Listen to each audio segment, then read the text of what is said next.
Tim Groenewald began his latest LV County Championship season with a first-day hat-trick as he and Mark Footit both claimed fifers as Derbyshire got their second division campaign underway in real style against Essex in Chelmsford. James Foster batted after winning the toss under blue skies, and he would have hoped to be able to sit back and watch his batsmen make hay after Alistair Cook and Jake Mickleborough saw out the opening 10 overs with few alarms, in which 28 runs were scored. It all started to unravel rather horribly for the home side, who became the third team already this summer to be dismissed for just double figures. It all began to go wrong after Footit, bowling with good pace, was too quick for Mickleborough, who was bowled by a beauty for 7. Groenewald would have been happy enough, you would have thought, just to have the England captain amongst his victims. Cook had made a steady 35 when he glanced behind at 44 for 2. Groenewald then had his moment as he claimed the first hat-trick of his career. Ravi Bopara edged to Wes Durston, who drops few at slip. Greg Smith played down the wrong line to the very next ball. And then it all went crazy for the bowler as Ben Foakes was given out LBW to start the Derbyshire celebrations. It was a quite extraordinary start to the summer for the opening bowler and a wonderful way for Derbyshire to put their awful week off the pitch as far behind them as possible. Simply put, Essex never recovered from that moment of magic from Groenewald, who was not given the new ball. Tom Wesley watched it all unfold from the non-striker's end before he too was out, nicking the equally impressive Footit behind. 60 for 6 became 60 for 7 in the left-armer's next over, Graham Napier being snaffled by the former Lancashire man Stephen Moore in the gully.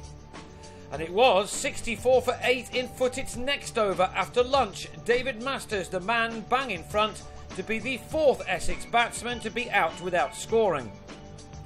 Foster tried to keep things together in partnership with Monty Panesar, but Groenewald's superb day continued as he knocked back Foster's leg stump as the skipper tried to sweep.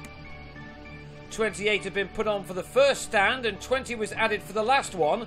Footit ended that by cleaning up Panesar to finish with figures of 5 for 29 from 14 and a half overs, while Groenewald took 5 for 44 from 12 as Essex were all out for just 94, their lowest first innings total since 1986. The wickets continued to fall though when Essex had the ball in their hands. Masters continues to confuse all and sundry even though he's now in his 15th season as a county player. He trapped the former Essex man Billy Godalman in front for 6. Before he also had Moore taken behind after he'd struggled to make 3 runs from 38 balls. It was perhaps now a situation ideally suited to Shivnarine Chanderpaul, who took on Panesar and smashed him for an early 6 on the way to his 186th first-class 50. Before he got there, he lost his captain at the other end as Wayne Madsen on 30 became the latest to find Masters just too good. But Chanderpaul, in partnership with Chesley Hughes, did see Derbyshire close in on a lead. They were just 3 runs behind when the 4th wicket fell. That was the one of Hughes, who was yorked by a snorter from Napier on 9. And Durston was the last to go on 21. He offered Cook a slip catch off T-Mal Mills with just minutes of this day remaining. They were safely negotiated by Chanderpaul and Richard Johnson, the West Indian legend ending a horrible day for the batsman on 66, made from 134 deliveries.